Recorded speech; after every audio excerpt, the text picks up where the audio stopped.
graça e a paz do nosso Senhor Jesus. Deus abençoe muito a vida de cada um de vocês. Vamos compartilhar a palavra de Deus. E você que nos assiste aí também pela transmissão, que Deus também seja servido em nos usar no compartilhar da sua palavra. E hoje eu quero conversar com vocês sobre ame e ore pela sua cidade. Nós temos vivido dias aí, justamente da política, onde muitas vozes vão se levantar para dizer algo para você sobre a cidade que você está. Mas a única fonte que diz alguma coisa extremamente verdadeira sobre a cidade e o lugar que você mora, o que ela faz com você e o que você deve fazer com ela, é a santa palavra de Deus. Só a palavra de Deus tem a direção para a nossa vida, para o lugar onde nós estamos vivendo e para onde nós estamos indo. E por isso eu quero compartilhar esse texto que impera a cada um de nós, que amemos e oremos pela nossa cidade. E você que nos assiste aí também, seja a cidade de onde você estiver. Por isso, abra comigo a sua Bíblia, no profeta Jeremias, no capítulo 29, e nós vamos ler do versículo 4 até o versículo 7. Jeremias 29, de 4 a 7, eu vou ler na Nova Almeida Atualizada. Os irmãos acompanhem, por favor. Assim diz o Senhor dos Exércitos, o Deus de Israel: a todos os exilados que eu deportei de Jerusalém para a Babilônia, construam casas e morem nelas, plantem pomares e comam o seu fruto, casem e tenham filhos e filhas, escolham esposas para os filhos de vocês e deem as suas filhas em casamento para que tenham filhos e filhas. Aumentem em número e não diminuam aí na Babilônia. Procurem a paz da cidade para onde eu os deportei e orem por ela ao Senhor, porque na sua paz vocês terão paz.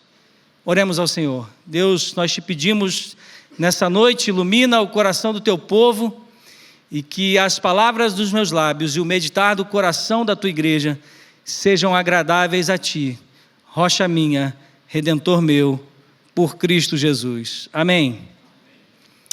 A gente vai trabalhar algumas passagens nesse texto, junto a esse texto, e você vai entender que esse sermão, ele é um sermão tópico temático. Tem muita gente que não gosta, mas pelo tema da cidade, a gente precisa olhar para outros textos. Por isso, como normalmente eu prefiro o texto expositivo, mas hoje a gente vai fazer uma pregação temática nesse sentido: ame e ore pela cidade.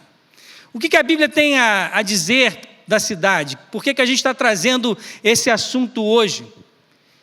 Porque, como todo tipo de problema que o ser humano passa, um deles é a cidade que ele habita, e os problemas da cidade que nos afetam. E pesquisas e mais pesquisas, feitas com números alarmantes, vão dizer justamente sobre, da nossa cidade, por exemplo, de São Paulo, a escalada da violência, o consumo de drogas e etc., e tudo que acontece de violência na nossa cidade.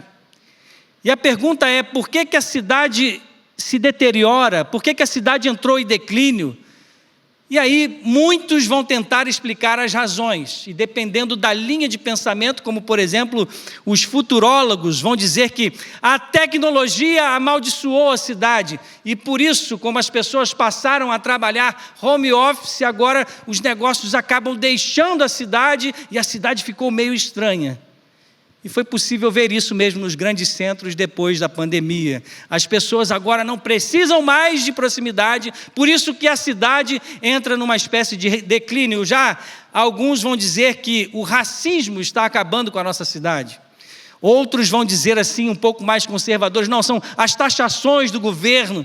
estão castigando a nossa cidade, por isso ela está entrando em declínio. E na verdade até muitos cristãos vão dizer, olha, a verdade é que Deus amaldiçoou a cidade, por causa da sua maldade, por causa do seu pecado, portanto devemos cruzar os braços e aguardar, porque essa é a vontade de Deus para o fim da cidade, porque até a volta de Jesus as coisas só vão piorar.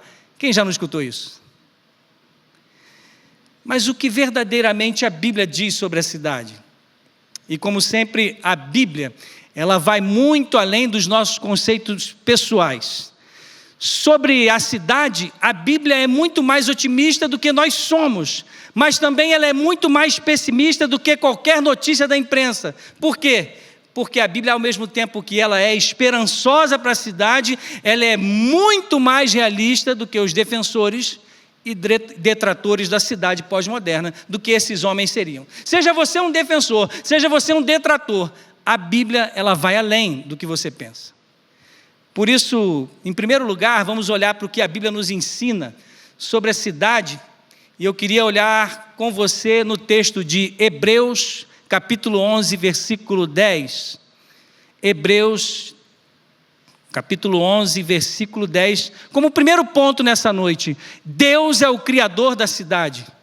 A cidade é uma invenção de Deus, Ele é o inventor da cidade, e o texto nos mostra isso. Atente-se, por favor, para a lógica desse texto. Hebreus 11, 10, nos é dito que Deus está, sabe o quê? Construindo uma cidade. E o texto diz o seguinte, porque Abraão aguardava a cidade que tem fundamentos, da qual Deus é o arquiteto e construtor. Ou seja, existe uma cidade, meu amado irmão, que está sendo construída, cujas fundações são feitas pelo próprio Deus. E também nos é dito em Apocalipse 21 e 22, que esse próprio Deus, quando Ele colocar este mundo na ordem que Ele deseja, ou seja, quando Deus entregar novo céu e nova terra, quando Ele finalmente colocar este mundo no formato que Ele deseja, a vida eterna será uma cidade santa. Deus está construindo uma cidade eterna, e essa cidade eterna é o encontro do céu com a nova terra. Não me pergunte como, mas vai ser tudo no mesmo plano. Novo céu e nova terra. Por isso, Deus criou a cidade e todas as habitações do seu reino, e aí vale lembrar João 14, quando Jesus vai dizer, não se turbe o vosso coração, crede em Deus, crede também em mim. Na casa de meu pai há muitas moradas, se não fosse assim eu vou teria dito, pois eu vou preparar lugar para vocês. Jesus está preparando uma morada para você na cidade eterna. E isso é bem dito porque os lugares e os cidadãos da cidade de Deus serão extremamente urbanos. Apocalipse 21 e capítulo 22 nos dizem isso, falam das ruas da cidade, falam da sua praça central e as suas dimensões. Ou seja, o mundo por vir, meu amado irmão, queira você ou não, ele vai ser altamente celestial e urbano. Toda a Nova Jerusalém será uma união que pelos laços da graça, todos os povos, raças, línguas e nações, vivendo juntos numa cidade eterna. Deus inventou a cidade, Deus criou a cidade e Ele está construindo uma para nós. Isso é um ponto muito tranquilo da gente falar, por isso o futuro do universo é uma só família. Agora perceba, a Bíblia, quando a gente lê, fica muito fácil de identificar que Deus criou a família. Você tem a sua família e o seu núcleo familiar. E se Deus criou a família, não foi uma coisa que o ser humano desenvolveu ao longo das eras, porque na verdade ele já nasce nessa instituição chamada família. Perceba que também, ao mesmo tempo, quando Deus cria a família no Éden, com a entrada do pecado, o pecado transtornou e na verdade ele bagunçou e transformou a família como um lugar também de abuso e dor. Então perceba, Deus é o inventor e o criador da família. O pecado, quando entra no mundo, transtorna e bagunça a vida da família, fazendo daquele lugar um lugar de dor. E o que nós cristãos fazemos a respeito da família? Nós não abandonamos a família. Nós somos chamados para servir, reconstruir e redimir as nossas famílias, amém? Foi para isso que nós fomos chamados. Mas perceba pela lógica, Se Deus também está construindo uma cidade, e Ele é o construtor dessa cidade, e Ele é o arquiteto, Ele é o planejador urbano dessa cidade, e nós somos cidadãos dessa cidade, portanto, a cidade também não é uma instituição que o ser humano desenvolveu ao longo das eras, mas ela é uma invenção de Deus. E se por um lado o pecado também transtornou a família, veja, logicamente o pecado transtorna a cidade. E nesse ponto ele fez com que muitas famílias passem a sofrer, tanto internamente quanto externamente, ou seja, no seu lar quanto que na cidade. Mas nós não deveríamos, e aí me perdoem, eu fico muito triste, e talvez o sotaque você já tenha percebido que é carioca, quando alguém chega com um sorriso de canto nos lábios e diz assim: pastor, o Rio de Janeiro é muito mais violento, né? Aí eu logo fecho a cara. É porque você não conhece lá. Brincadeira. Mas é triste. Sabe por que é triste? Porque muitas vezes a gente faz esse tipo de sorriso de canto ou cruza os braços, como se a corrupção dentro de qualquer cidade, seja São Paulo, Recife, Rio de Janeiro, fosse assim, a vontade de Deus e as aflições colocadas por Deus, como se isso fosse um puro castigo escatológico. E a gente espera e diz: bom, que os governantes façam alguma coisa, eu estou aqui simplesmente para viver. E nós, como cristãos, meus irmãos, assim como somos chamados para reconstruir a família, você foi chamado para redimir e reconstruir a cidade. Por isso, ame e ore por São Paulo. Ame e ore, você que está aí em casa, pela sua cidade. Por isso, se a gente vai um passo um pouquinho mais à frente, pensando nos casamentos e nas famílias, e o que a Bíblia nos ensina, olhar para uma família que está deteriorada por causa do pecado, alguma coisa que acontece, debochar ou até mesmo dar um canto de sorriso, pensando assim: eu sabia que aquilo ia acontecer com aquela família, é estupidez e maldade. Porque assim como caminha a família, a sociedade também caminha. Porque cada família gera um reflexo na sociedade. Portanto, do mesmo jeito, nem todos têm a vocação para o casamento, é bem certo também que nem todos têm a vocação para morar na cidade. Por isso que, seja onde você mora, se você mora na cidade grande ou não, debochar da deterioração da cidade, algo que Deus criou, também vai ser, igualmente como é para a família, maldade e estupidez. Porque no declínio da cidade, também vai ter o declínio da sociedade. Percebem isso? Então, por isso que a gente precisa orar. Então, em primeiro lugar, entendemos nessa noite que Deus inventou e criou a cidade.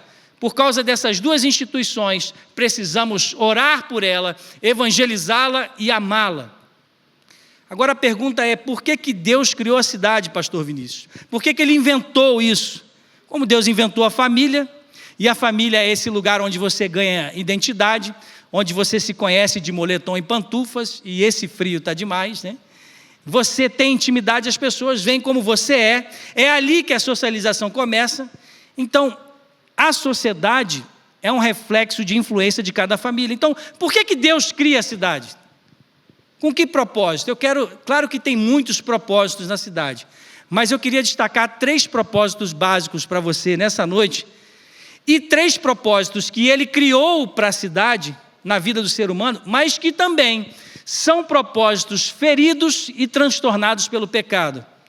E eu queria que você, se puder anotar aí, esses 3 propósitos são, no design de Deus para a cidade, né?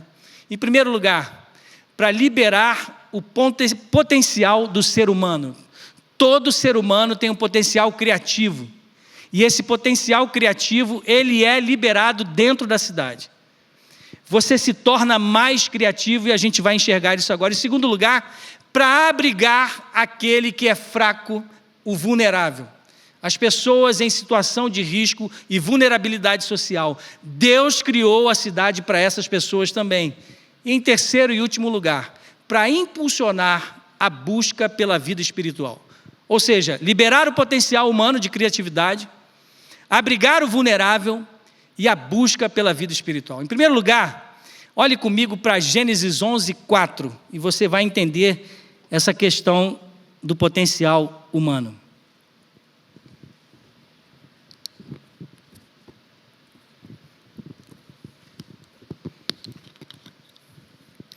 Esse é um texto em que as pessoas se juntaram na planície de Sinar. E você bem conhece esse texto porque ele fala sobre a Torre de Babel.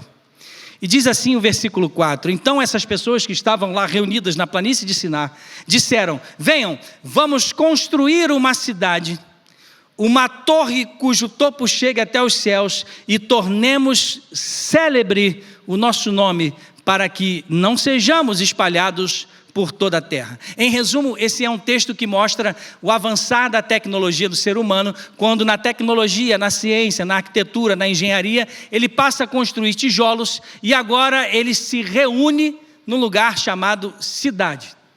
E ali ele constrói, passa a construir uma torre.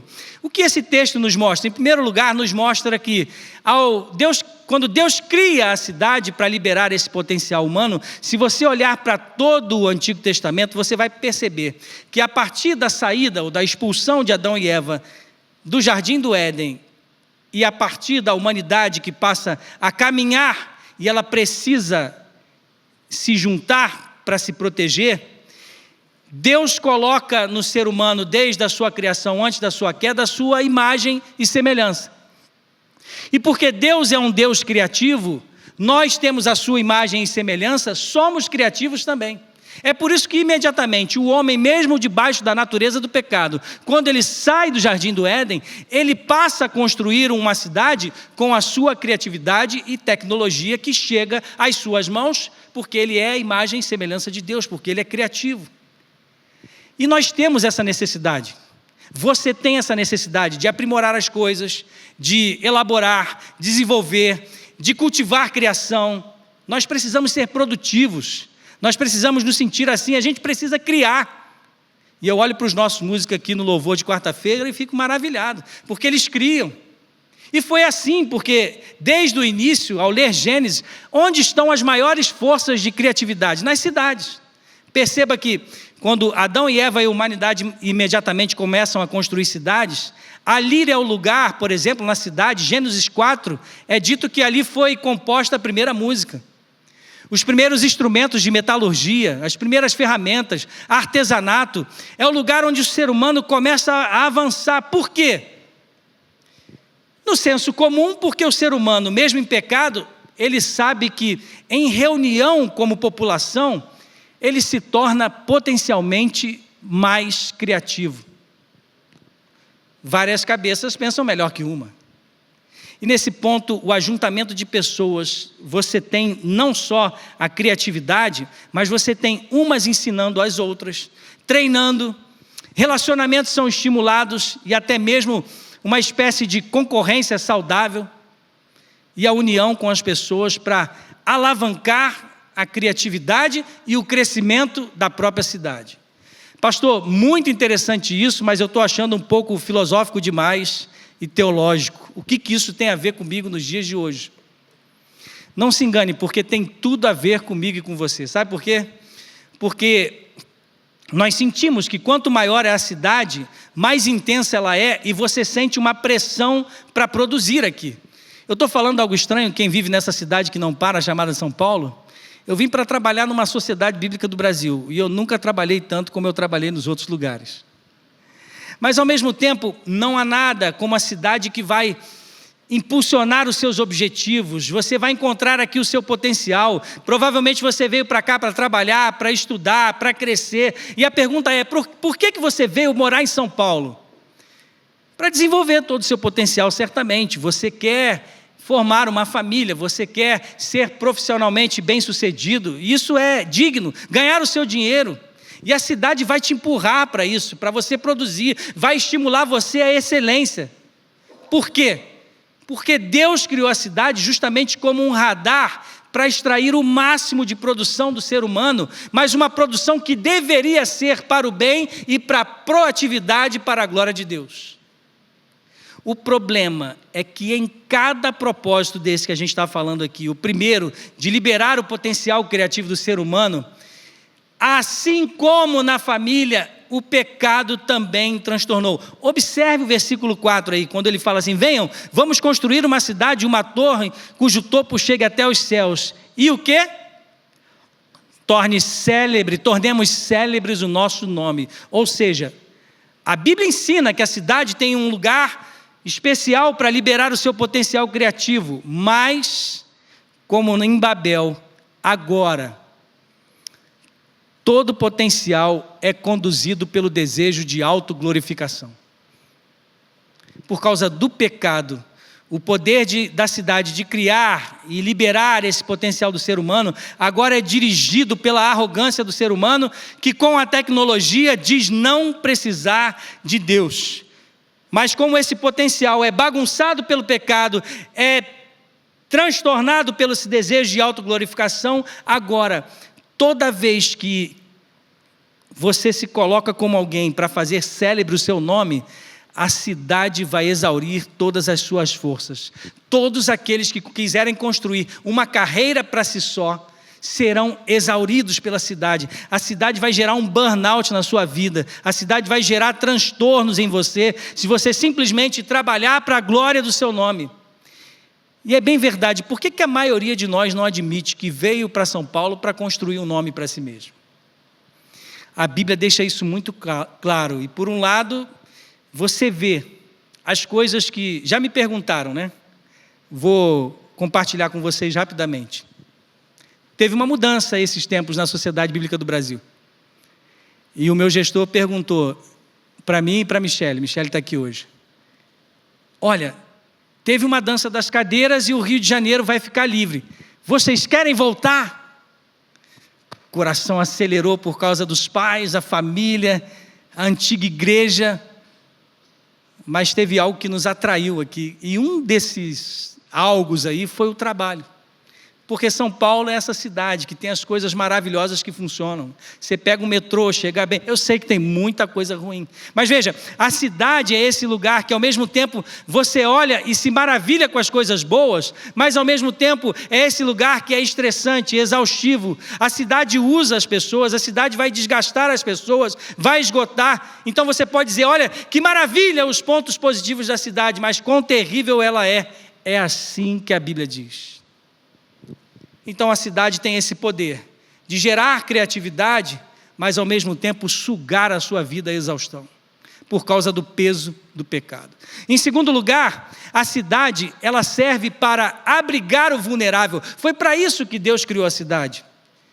E nesse lugar a gente não pode esquecer que a Bíblia nos ensina que foram construídas cidades chamadas cidades de refúgio. E se você olhar para a palavra cidade em hebraico, todas as vezes que é citado cidade lá no Antigo Testamento, significa um lugar de segurança, um lugar guardado. Originalmente era para isso.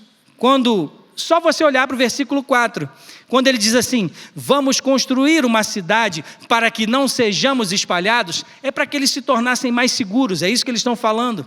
Porque eles sabiam que quando estão espalhados são mais vulneráveis, quando eles estão juntos eles são mais fortes, e porque a cidade é o lugar onde pessoas espalhadas e pessoas fracas podem se juntar para estarem seguros. A cidade abriga todo vulnerável. E as primeiras cidades construídas pelos israelitas justamente foram construídas também como cidade de refúgio, porque normalmente quando uma pessoa fora da cidade cometesse um delito e alguém achasse que ela fez um delito muito errado, ela podia lá, pela lei da selva, ir atrás dessa pessoa, persegui-la e matá-la, olho por olho, dente por dente. Mas a cidade de refúgio não, permitia que aquela pessoa se abrigasse naquela cidade para ter um julgamento justo. Ou seja, porque toda cidade deveria ser conforme a vontade de Deus, onde a justiça deveria reinar em primeiro lugar. E falar em justiça no nosso país é uma coisa muito difícil nos nossos dias. Contudo, as cidades deveriam ser esse lugar de refúgio para o vulnerável. Mas a pessoa que é de uma família assim mais tradicional, do interior, pensa no interior, né? Interior de São Paulo, pessoas assim de classe média pelo menos, que moram no interior, elas olham para a cidade nossa aqui de São Paulo com ojeriza. Não, financeiramente não me adapto. Ali é um lugar duro demais. Economicamente não vou me adaptar também. Não gosto da cidade grande. Mas qualquer outra pessoa que não seja pelo menos de classe média do interior, ela vai encontrar na cidade um lugar, ainda debaixo do pecado, um lugar que a acolhe com misericórdia e refúgio. Por exemplo, se a pessoa é solteira e está aqui a trabalho, iniciando a sua carreira, e também estudos e faculdades, e a nossa igreja é um case sobre isso, de jovens que se conheceram na USP e se casaram aqui dentro, por quê? Que estavam espalhados, encontraram refúgio na cidade e na igreja, e ali se juntam. Acontece isso com imigrantes, por exemplo.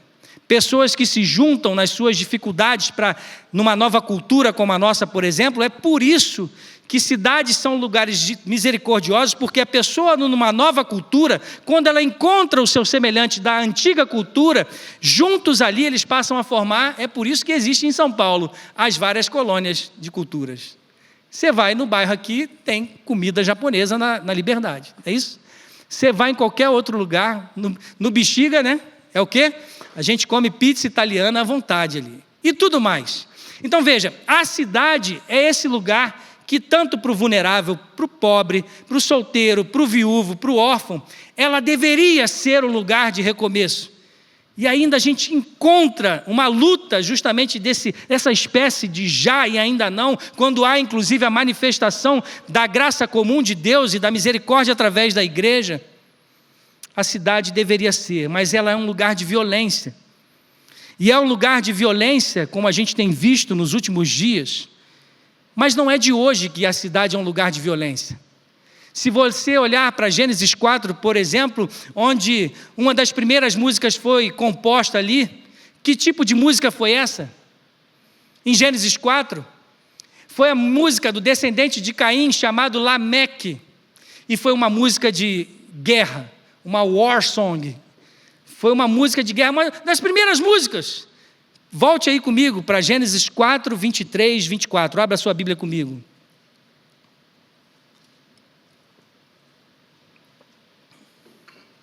Veja a primeira música, como é que foi composta. Matei um homem porque me feriu, e um jovem porque me machucou. Se Caim é vingado 7 vezes, Lameque será vingado 70 vezes 7. É por isso que Jesus vai falar lá na frente para Pedro: perdoe 70 vezes 7. Veja, a gente pode perceber que se por um lado a cidade pode ser um lugar de refúgio, por outro lado ela é um lugar cheio de violência por causa do seu pecado. A cidade que conduz o seu potencial ao máximo também é a cidade que esgota. A cidade de São Paulo, tão especial e ao mesmo tempo tão terrível. Em terceiro lugar, se a cidade é o lugar que libera o potencial de criatividade do ser humano, se a cidade abriga o vulnerável, ela impulsiona a busca pela vida espiritual. Sabe por quê? Lá na Torre de Babel, no versículo 11, no capítulo 11, você sabe o que essa torre significava? Essa Torre de Babel, vejamos o seguinte: as cidades, normalmente, lá nos tempos antigos, do Antigo Testamento, elas eram construídas em torno de um Deus. E todas as cidades antigas, se você ler ali, principalmente as cidades cananeias, elas levavam uma espécie de nome composto justamente de um Deus. Por exemplo, Baal-Meon, Baal-Peor, nomes de lugares. E a maioria das cidades do mundo antigo eram sempre construídas ao redor de uma edificação muito alta, de um obelisco. E aquela construção mais alta sempre representava o Deus que aquela cidade adorava. Cidades eram lugares onde as pessoas iam encontrar o Deus daquela cidade.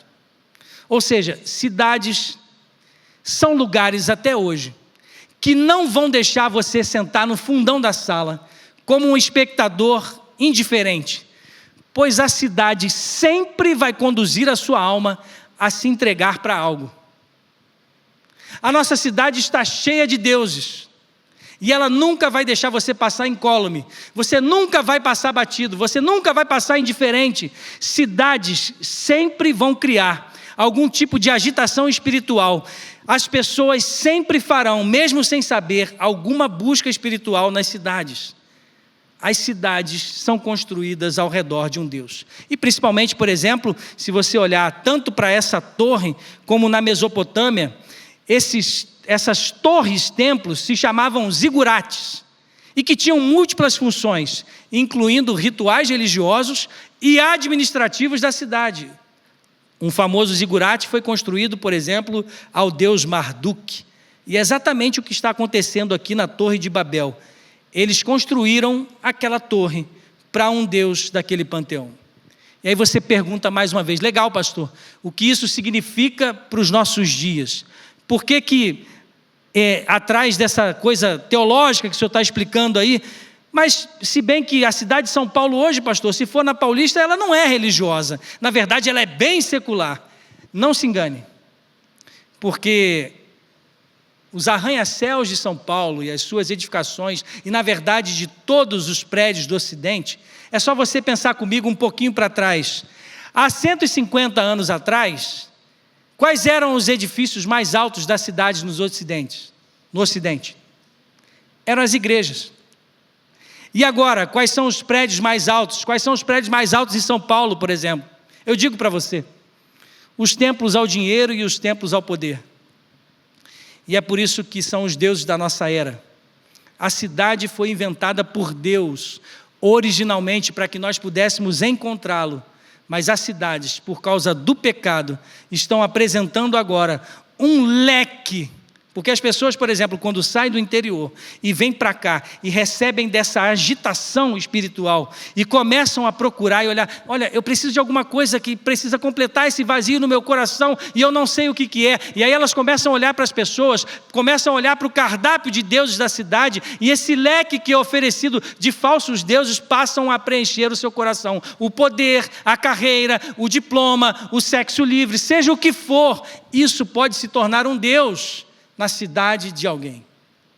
O fato é que a Bíblia vai dizer, para mim e para você, diferente justamente de quem mora, e nada contra quem mora no interior, como eu falei, nem todos os crentes são chamados para viver na cidade grande, como também na cidade do interior, mas normalmente, quem está no interior, vai viver uma cidade, sabe aquelas cidades ideais assim, tipo Campos de Jordão, tipo Gramado, e tantas outras que você percebe que inclusive a população não quer nem que você entregue um folheto para ela, porque são mais conservadores e não querem que a cidade mude em nada, mas a agitação e a abertura para mudanças está aqui.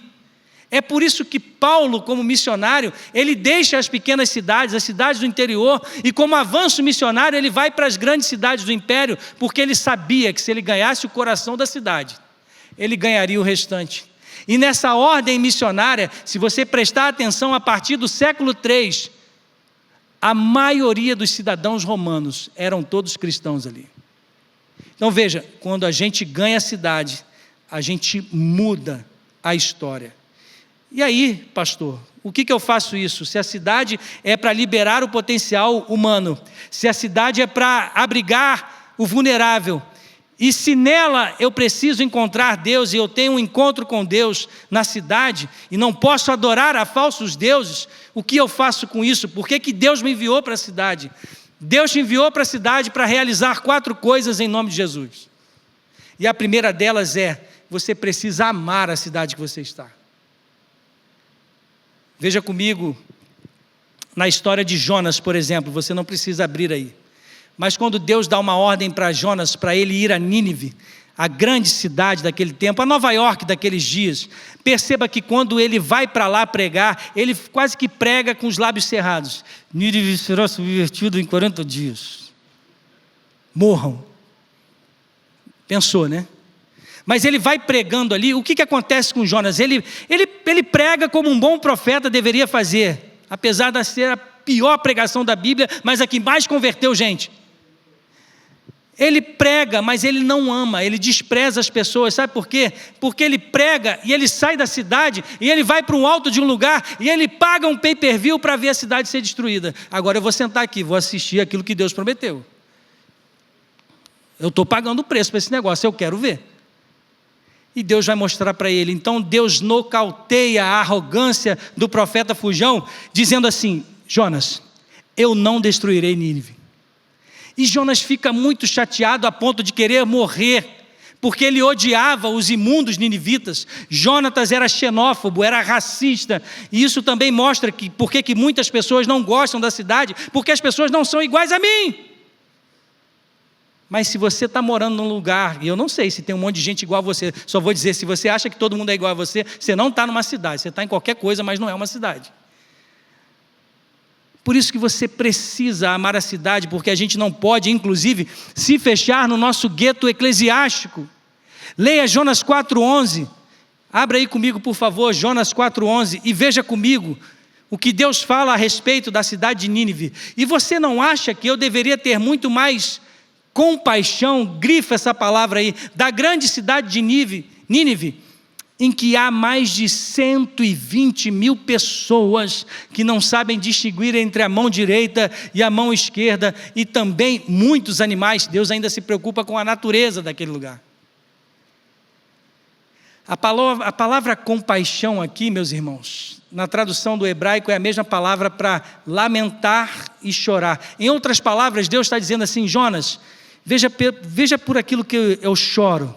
Eu choro pelas pessoas da cidade. Jonas, quando você vê com os seus olhos tantas pessoas perdidas, por que você não tem compaixão? Por que você não chora por elas, Jonas? Jonas, eu o salvei pela minha graça, eu alcancei você e tirei você da barriga do peixe, e isso foi por pura graça, e a sua atitude em relação à cidade é um indicador de que você não sabe o que é um pecador salvo pela graça, porque se você, Jonas, soubesse o que é um pecador salvo pela graça, você não teria esse seu nacionalismo, você não estaria preocupado com o conforto da sua sombra, você não estaria desse seu jeito absorto, preocupado somente com o seu povo, mas você amaria essa cidade como eu choro e amo. Jonas, 120 mil pessoas. Quanto maior o número de pessoas na cidade, nós deveríamos lamentar e chorar pelos perdidos. Maior deve ser a nossa responsabilidade. Nós deveríamos ter mais compaixão e amar a cidade de São Paulo. Deus surpreende Jonas. Por quê? Porque Jonas pregou na cidade, não amou a cidade, e só pregar não é o suficiente. Quando Deus olha para a cidade, Ele ama por causa das pessoas, das diversas culturas, porque Ele sente profunda compaixão. Você é igual a Jonas? Você chora pela sua cidade? Nós somos chamados a amar a cidade. Em segundo lugar, no que devemos fazer é pregue a cidade. Nós somos chamados a pregar a cidade. Jonas entrou, pregou e saiu. Mas o apóstolo Paulo não, como eu disse antes, ele entrou com os primeiros missionários, ele liderou aquela equipe e Paulo permanecia na cidade. Mesmo quando ele era apedrejado, ele voltava para a cidade. Isso significa que se a mensagem do evangelho, uma primeira vez, for rechaçada, as pessoas te apedrejarem, entre aspas, e você for expulso, volte e continue pregando. Ao ponto que esse trabalho do evangelismo é totalmente necessário, porque são os lugares, as cidades, onde florescem a educação, o conhecimento, a arte, a ciência, os negócios. A cidade é a base da sociedade, ou seja, quando a gente prega, não há lugar melhor para pregar, mesmo que seja na Cracolândia. A mensagem hoje é de desafio, amado irmão e amada irmã. Por que você tem vivido aqui? Para viver confortavelmente no seu gueto e no seu apartamento, na sua casa confortável, e simplesmente viver um dia após o outro, sem sequer pregar o evangelho? Por isso, em terceiro lugar, caminhando para o final, você é chamado para amar a cidade, você é chamado para pregar a cidade, mas nós somos chamados a nos identificarmos com a cidade e servir a cidade. Veja aí Jeremias 29, o texto do começo. Veja que se identificar com a cidade é você morar nela de fato, não simplesmente morar para usar a cidade, mas é você desfazer as malas do coração e passar a habitar a cidade, por exemplo. Ele diz assim no versículo 5 do capítulo 29, construam casas e morem nelas. E aí ele fala sobre pomares, casamentos, e ele finaliza dizendo, procurem a paz da cidade, para onde os deportei, e orem por ela, porque na sua paz vocês terão paz. Deus não disse assim, vão, preguem na cidade, pendurem alguns cartazes nos postes, dizendo Jesus vai voltar e saiam. Não, Deus está dizendo, identifique-se com a cidade, prospere nela, mas ao se conectar com ela, conecte-se com santidade, porque quando você se conectar com santidade, orando e se identificando com aquela cidade, haverá paz para você e para a cidade. Esse é o papel da igreja. Você está vendo a nossa igreja construindo aqui uma tenda, que depois vai construir um prédio de 14 andares. Você acha que isso simplesmente é para o crescimento interno da igreja presbiteriana de Pinheiros? Claro que não. Isso é para multiplicar trabalhadores de Deus que vão vir para cá, se identificar com a cidade e ir às ruas, amar, pregar e prosperar pela paz. Em último lugar, amado irmão, abençoe essa cidade. Nós precisamos abençoar a cidade. O último texto é Provérbios 11, versículos 10 e 11, que diz assim: a cidade se alegra com o bem-estar dos justos, mas dá gritos de alegria quando perecem os ímpios. Senhor, que palavra! Faz esses injustos que estão massacrando o nosso país e a nossa cidade perecerem. Eu não sei se você tem desejado isso, mas eu orei por uns sujeitos aí esses dias. Eu orei por um careca aí, gostando ou não. Eu falei, Senhor, faz alguma coisa, por favor, para a gente ir lá pregar o evangelho para ele dentro da cadeia. Eu não sei se você pensa assim como eu sou meio radical, mas o texto está dizendo que a cidade se alegra quando os ímpios caem. Veja o restante: pela bênção dos retos a cidade é exaltada, mas pela boca dos ímpios ela é destruída. Sabe o que significa abençoar alguém? Significa que nós não somos mais cínicos para com a cidade. A gente precisa encerrar o nosso cinismo. Abençoar significa ter esperança sobre as vidas das pessoas. Abençoar significa encorajar as pessoas e desejar a boa mão do Senhor sobre elas. Significa abençoar a cidade. É que você vai além de amar, pregar e viver na cidade, mas você vai lidar com o seu desejo interno de permanecer no seu conforto e vai desejar que São Paulo e todas as outras cidades desse mundo, do nosso país, se tornem um dia cidades que façam parte do reino de Deus, porque é isso que a Bíblia nos diz. O que eu preciso fazer para abençoar a cidade? O que significa abençoar a cidade? Significa imitar a Jesus. O que Jesus faria no nosso lugar? Apocalipse 21 vai nos dizer que Jesus vai morar na praça central, na Times Square do céu. E que dessa praça central flui a rua do trono de Deus, e que ali está o trono do Cordeiro. E Jesus está construindo, como ele prometeu em João 14, essa cidade para nós. Agora, como que ele conseguiu construir isso? Foi porque Jesus foi até uma cidade terrena e se colocou de frente para ela e chorou por ela. Você lembra disso? Abre aí Lucas 19, 41, 42 para a gente encerrar. Diz assim Lucas 19, 41, 42, quando Jesus ia chegando a Jerusalém, vendo a cidade, ele fez o quê? Chorou por ela, dizendo, se você soubesse ainda hoje o que é preciso para conseguir paz, mas isso agora está oculto aos seus olhos. Aquele que é o arquiteto e construtor dos fundamentos da cidade de Deus é Jesus. Jesus chorou pela cidade, se identificou com ela e morreu pelas pessoas da cidade. Por isso eu e você temos esse chamado. Essa paz que naquele dia estava oculta quando Jesus falou, ela está liberada com as portas da graça através da palavra. Por isso você pode dizer para as pessoas, existe uma paz que excede todo entendimento, e o nome dessa paz, desse shalom, é Jesus. Que Deus nos abençoe. Vá até a sua cidade e chore por ela, se identifique com ela, pregue, ame e ore, porque assim você vai estar construindo uma cidade para Deus. Você está pronto para fazer isso? Você quer orar comigo sobre isso? Isso é um chamado muito importante. E a nossa igreja está crescendo por isso. Agora, repito, essa igreja não está crescendo para ficar inchada ou mais bonita, para ser um ícone ou uma torre na cidade. Essa igreja vai gerar trabalhadores que vão avançar sobre a cidade de São Paulo. Fique de pé no seu lugar e vamos orar.